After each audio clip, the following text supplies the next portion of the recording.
Very good morning to all of you. जैसा कि हम लोग क्या कर रहे थे, हम लोग बीपीएससी एडीओ का इंग्लिश का प्रैक्टिस सेट लगा रहे थे, जिसमें हम लोगों ने अभी तक 4 प्रैक्टिस सेट कंप्लीट कर लिया।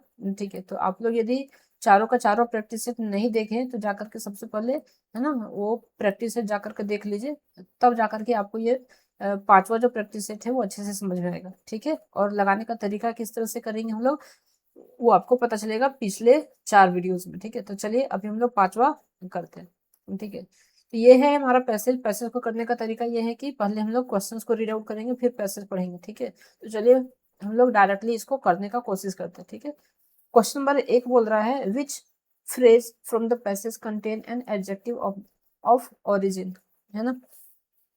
ऑप्शन नंबर डी जो है ब्रिटिश टूरिस्ट। ठीक है, ऑप्शन नंबर डी जो हमारा यहाँ पे करेक्ट हो जाता है।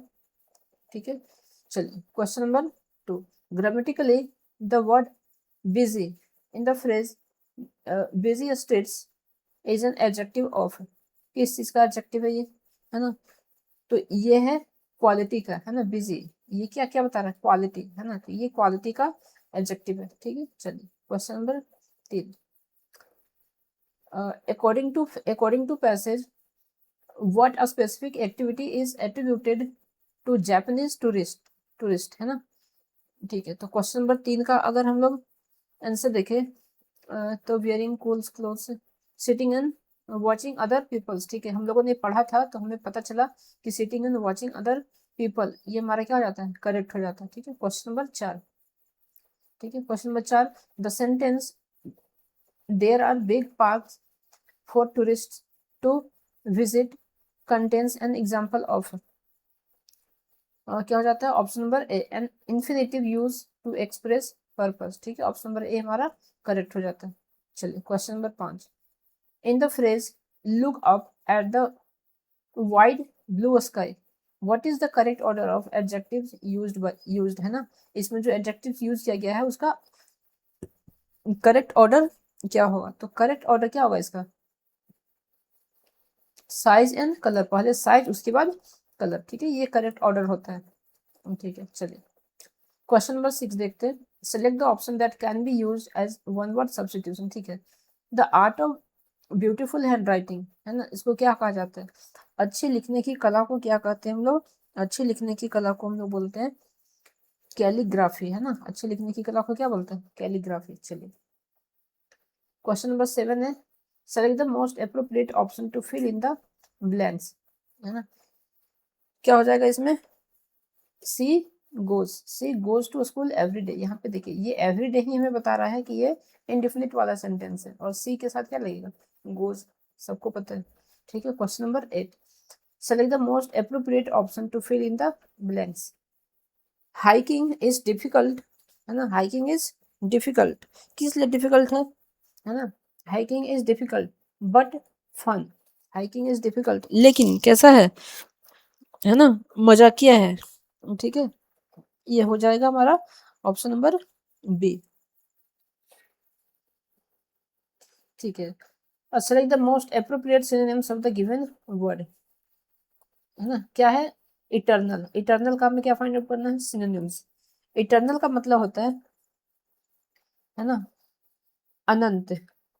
इटर्नल का मतलब क्या होता है, अनंत होता है। ठीक है, जो लंबे समय तक टिक सके। ठीक है, तो वहीं पे एंड्यूरिंग, एंड्यूरिंग का मतलब क्या होगा, लंबे समय तक टिकने वाला। ठीक है, तो ये मतलब हो जाता है ऑप्शन नंबर बी करेक्ट। चलिए आगे देखते हैं, select the most appropriate meaning of the given idiom. ठीक है, फिर से आइडियम से, back to square one, back to square one क्या मतलब होता है इसका, इसका मतलब होता है शुरुआत से फिर शुरू करना, है ना, यानी जीरो से शुरू करना, फिर से शुरू करना, जीरो से शुरू करना, ये मतलब होता है इसका। ठीक है, तो इसका कौन सा हो जाएगा, option number B, when one takes a new course of action after a failed one. ठीक है, तो ऑप्शन नंबर बी जो हमारा करेक्ट हो जाता है। ठीक है, चलिए 11th, identify the sentence containing a verb with two objects, है ना, जिसमें दो ऑब्जेक्ट्स हमें वो बताना।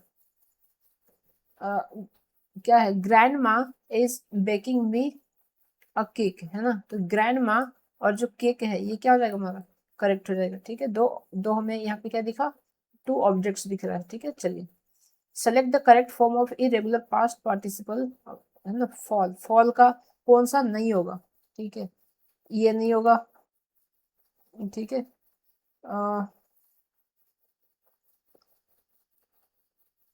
अच्छा एक minute, past participle of verb fall है ना, चलिए द करेक्ट फॉर्म बताना है हमें, ठीक है। चलिए देखिए, तो पास्ट पार्टिसिपल में हमारा फॉलन, ये हमारा क्या हो जाएगा, करेक्ट हो जाएगा, ठीक है। बाकी सब हमारा क्या है, पास्ट पार्टिसिपल में वो नहीं आता है, ठीक है। चलिए question number 13, which of the following is an indefinite pronoun that express a quantity, quantity को बताता है, सेवरल है ना, ये क्या बताता है, क्वांटिटी को बताता है, ठीक है। चलिए सेवरल का मतलब क्या होता है, अनेक है, तो वो क्वांटिटी बता रहा है।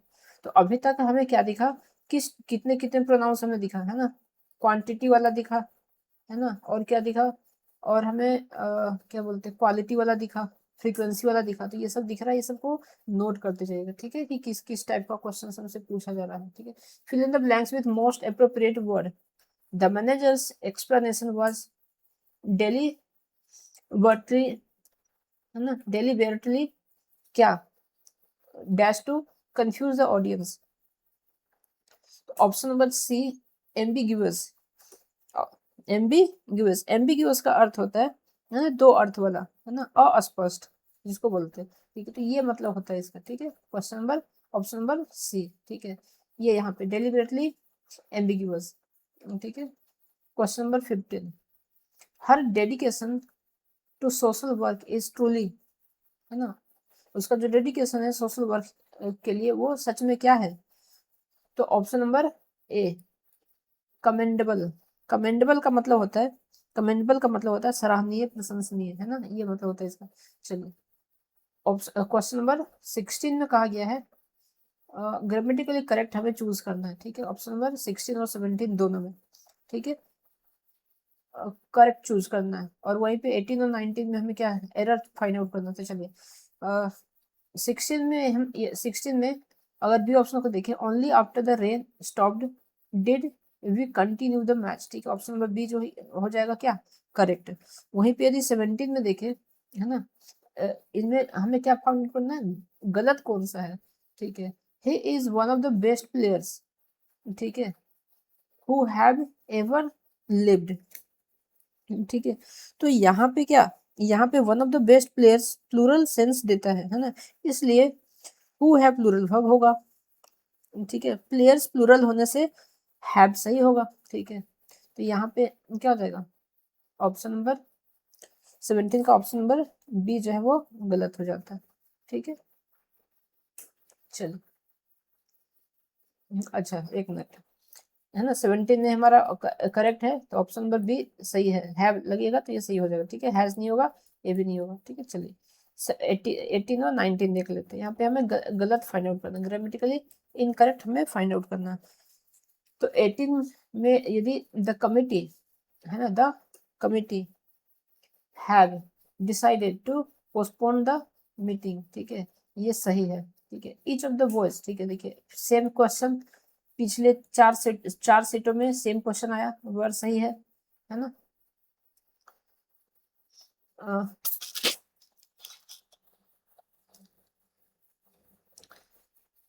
तो यहाँ हमारा क्या हो जाएगा, ये ऑप्शन नंबर डी, यानी कि इसमें कोई भी गलती नहीं है, द कमिटी, है ना, ये ऑप्शन नंबर डी हमारा क्या हो जाएगा, सही है, ठीक है। 90 नंबर में देख लेते हैं, 90 नंबर में क्या गलती है,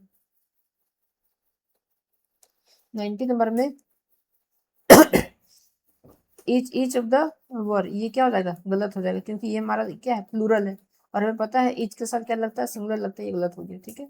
चलिए question number 20, select the most appropriate meaning of the given idioms. To burn the midnight oil, to burn the midnight oil क्या मतलब होता है इसका, to work late, to work late at night, है ना, रात में देर तक काम करना, इसको बोलते हैं टू बर्न मिडनाइट ऑयल, ठीक है। चलिए question number 21, select the most appropriate meaning of the given idioms।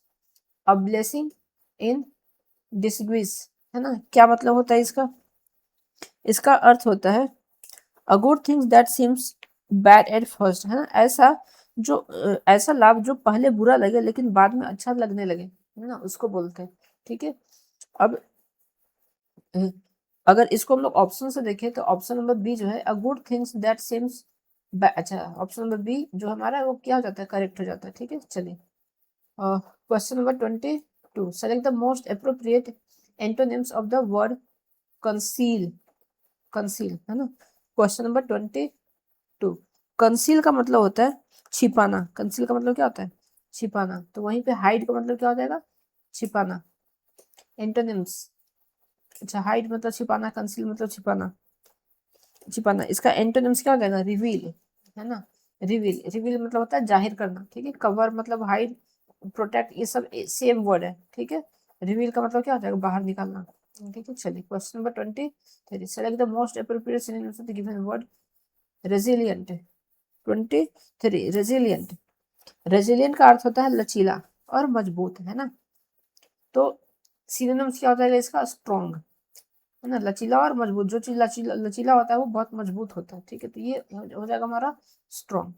चलिए यहाँ पर भी हमें वन वर्ड सब्स्टिट्यूशन है. A person who can not read और राइट. सेम क्वेश्चन बार बार आ रहा है.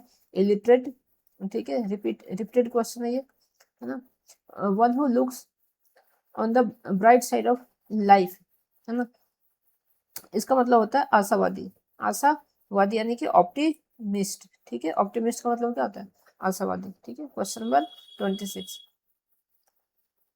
Which of the following sentences strictly adheres to the rule regarding the order of adjectives, है ना. Size, quality, colour. ठीक है. अब इसमें हमें ओरिजिन सब्सटेंस ये सब बताना है. ठीक है. क्या बताना है 26 में? 26 में ऑप्शन नंबर बी, सी वोर a long beautiful black silk dress. ठीक है. इसी का अरेंजमेंट हमें यहाँ पे बताना था कि कौन सा अरेंजमेंट सही है. ठीक है. तो ये ऑप्शन नंबर बी जो हमारा करेक्ट है. ठीक है. चलिए question number 27. Choose the correct question tag for the following negative sentence. You did not take the dog for a walk last night, है ना. क्या हो जाएगा यहाँ पे, है ना. हमें क्या फाइंड आउट करना है? नेगेटिव सेंटेंस इसको बनाना है. तो किस तरह से हम इसको बना सकते हैं? ठीक है. तो डिड यू, है ना. देखिए यहाँ पे क्या लगा? डिडंट. इसको बोलते हैं क्वेश्चन टैग, है ना. ये क्वेश्चन टैग से क्वेश्चन है. ठीक है. तो यहाँ पे डिडंट लगा है तो क्या हो जाएगा? Did you. ठीक है. चलिए इजंट रहता तो इज ही लग जाता. ठीक है. ये इस तरह सा ये बनता है. ठीक है. चलिए question number 28. Identify the correct use of apostrophe. ठीक है. एपोस्ट्रोफ का सही इस्तेमाल कहाँ पे किया गया है? एपोस्ट्रोफी का सही इस्तेमाल कहाँ पे किया गया है? तो ऑप्शन नंबर सी जो है ये करेक्ट है. ठीक है. देखिए एपोस्ट्रोफी ये पिछले तीसरे वाले सेट में और दूसरे वाले सेट में हम लोगों ने इसके ऊपर डिस्कशन किया था कि एपोस्ट्रोफी इसका सही इस्तेमाल कैसे होता है. ठीक है. चलिए 29. Choose the correct spelling. Choose the correct spelling. यहाँ पे हमें स्पेलिंग बताना है. डेफिनेटली का स्पेलिंग पूछा गया है कि डेफिनेटली का स्पेलिंग कौन सा सही होगा. तो डेफिनेटली का स्पेलिंग सही कौन सा? Option number C. देखिए ऑप्शन नंबर सी जो है हमारा करेक्ट रहता है. डेफिनेटली का ये करेक्ट स्पेलिंग है. ठीक है. चलिए आज का हमारा आखिरी क्वेश्चन है. मतलब हमारे 5वें सेट का ये हमारा आखिरी क्वेश्चन है. ठीक है. क्या करना है? इंग्लिश ट्रांसलेशन करना है. तो करते.